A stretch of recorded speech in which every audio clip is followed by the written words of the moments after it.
Can pessimists become optimists? According to hundreds of studies, pessimists are less resilient under pressure, are less likely to live up to their actual potential, and are more likely to suffer from depression. Oh, and they're most likely less healthy too. Gosh, my life is doomed. Wait, not so fast. We can actually change that with skills that are rigorously academically proven. And by we, I mean, I'm a pessimist too.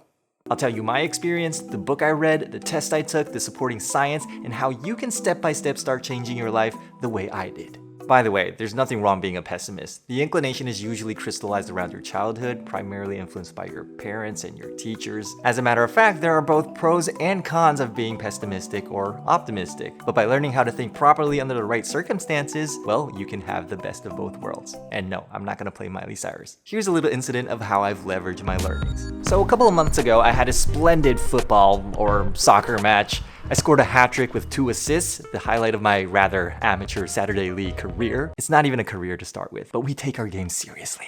As you can imagine, I was ecstatic all the way till I got home. Even till late at night, I couldn't rest because in my head, I was reliving all the moments, the goals, the runs, the passes I made, and all of a sudden it hit me, hey, I should probably write this all down in my diary, because I rarely keep track of the good memories in life. I usually only write when I feel bad. I think that's the case for a lot of people. So I wrote my glorious moment down, and I told myself, this is just the beginning of a fabulous start. And I go to sleep. Next morning, I'm up again, and apparently the dopamine rush is gone. I'm not that hyped up anymore. And I literally tell myself, don't forget about yesterday. You were outstanding. Your ambition, your work rate, your IQ on the pitch. Remember? You. You. You. No, you. You're very good, you. Let's imbue that energy into work today. Everything's gonna be great, just like yesterday. Okay, I know this all sounds like cheerful pep talk, but the underlying element of this is positive psychology. The key is how you explain to yourself what happened, also known as self-explanatory style. I read Professor Martin Seligman's 1990 book, Learned Optimism. Classic, love it. He is the founder of positive psychology who interestingly claims to be a pessimist himself. He's the very person who coined the famous term learned helplessness, and through rigorous research and experimentation strongly advocates that while helplessness can be learned, so can optimism. So I took the optimism test in his book. You can actually take it on the University of Pennsylvania's website. I'll put the link down below in the description. And in fact, if you want to take the test, you should probably take it before you hear the explanation, because you don't want your results to be biased. Just remember to come back to the video. And I tested as pessimistic, which is not too much to my surprise. But here are the 3 dimensions under both good or bad circumstances which determine whether you are a pessimist or optimist: permanence,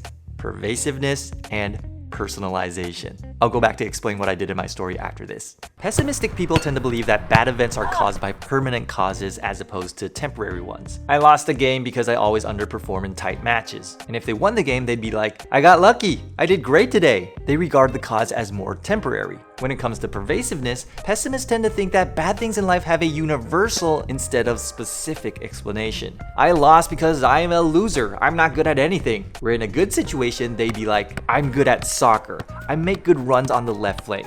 For good events, we attribute it to more specific causes. We are good at this, but outside of this, well, maybe not. And as for personalization, which means do you internalize, blame yourself, or externalize, blame others or the circumstance? Pessimists without a doubt tend to blame themselves more often. When you lose, you say it's your fault. When you win, you attribute it to the team or sheer luck. Because of our self-explanatory style, pessimistic people under bad circumstances produce a sense of long-lasting helplessness, where it spreads out across into other aspects of life, and they blame themselves for it. This is the prelude of a perfect storm. Pessimists compared to optimists are less resilient, are less likely to live up to their potentials, probably have a less well-functioning immune system, and they are more prone to depression. I feel depressed already just by laying out the facts. On the other hand, optimists are the complete opposite. They think of their defeats as temporary, they localize it to the troubled area, and they don't take it personally. As a result, they bounce back faster and more easily. We'll talk about how we can apply this knowledge to bad events in life. For instance, when you get hit by the internet mob, But first, let's go back to my little victory on the soccer pitch. What I did was, countering my natural pessimistic inclinations, I urged myself to write down my little triumphs so that I could grasp the vibe. The next morning, I extended its effect on me, reminding myself, you did great yesterday. Don't forget. Moreover, like a ripple effect, I allowed it to permeate into my work and other aspects of life. And probably most important of all for me, I credited myself. I scored very low on the personalization category in the test, so I gave myself credit. Ta-da! It was your hard training, your mentality on the pitch, your work rate, your thirst for victory. And these were permanent traits, things I had control of, things I could continue to replicate, and things that, goes beyond soccer itself. So knowing how your self-explanatory style works and affects your perspective gives you the chance to change it and subsequently alter your deeds. I love how Lee Hyun-soo, a Korean clinical psychologist, puts it in her book, thoughts are life. Or as it goes in the Bible verse, guard your heart, for everything flows from it. One of my favorites. A pessimistic explanatory style often leads to feelings of helplessness, feeling depressed, and if it persists, it could lead to depression.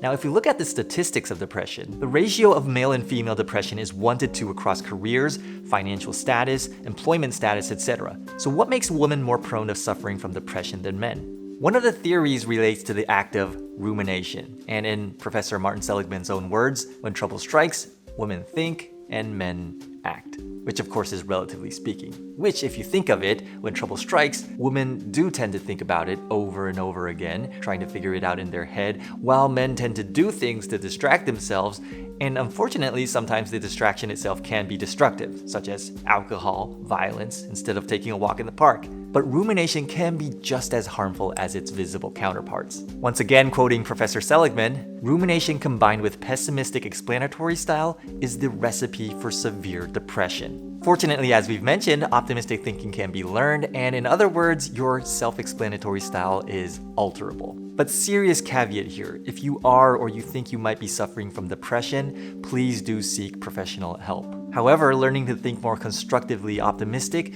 is for everyone. Here's to share a bad incident of mine. Years ago, I made a video about my thoughts on pornography and how it's not that beneficial to the mind, to put it lightly, and that didn't sit well with some people. So I received hate messages and comments calling me things like, short dick Christian pig. Okay, no comment on the dick thing.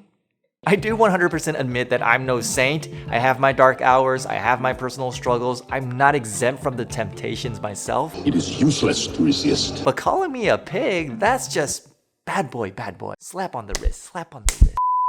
I actually felt so intimidated by the negative responses that I felt like deleting the video, which I'm glad I didn't. So with the knowledge we have now, let's see how we can see this in a new way. Once again, let's refer back to the 3 dimensions of self-explanatory style. For permanence, our goal is to see the cause as temporary. In the midst of all this, it felt like it was gonna last forever, to be honest. But if you think rationally, hey, it's just one video, people are gonna forget about it before the next video comes out. Which is so true, so it's temporary. For pervasiveness, the goal is to localize the cause to specific ones instead of universal ones. So initially I was thinking, oh no, everyone's hating on me. It's me against the world. This is just too much weight on my shoulders. Let's delete the video. While in reality, the like and dislike ratio was actually like 85 to 15. So yeah, there are people who don't agree with me, but they're definitely not the majority I thought it was. Needless to say, those who threw rocks at me come from even a smaller group of people. So what I could have done was back that notion up with real evidence. Let's be specific,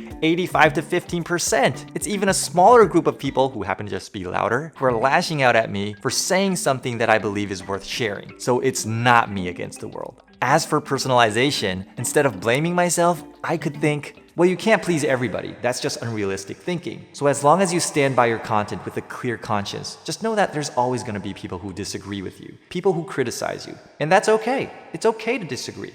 And if some people decide to give you shit, well, it's their problem if they want to get their hands dirty, not yours. I wish I thought like this back then. Anyways, in conclusion, it's about disputing your often distorted and amplified negative thoughts. And bringing in these 3 dimensions into consideration is an extremely effective and essential way to change your perspective. We'll talk about this in the next video, which is to come soon.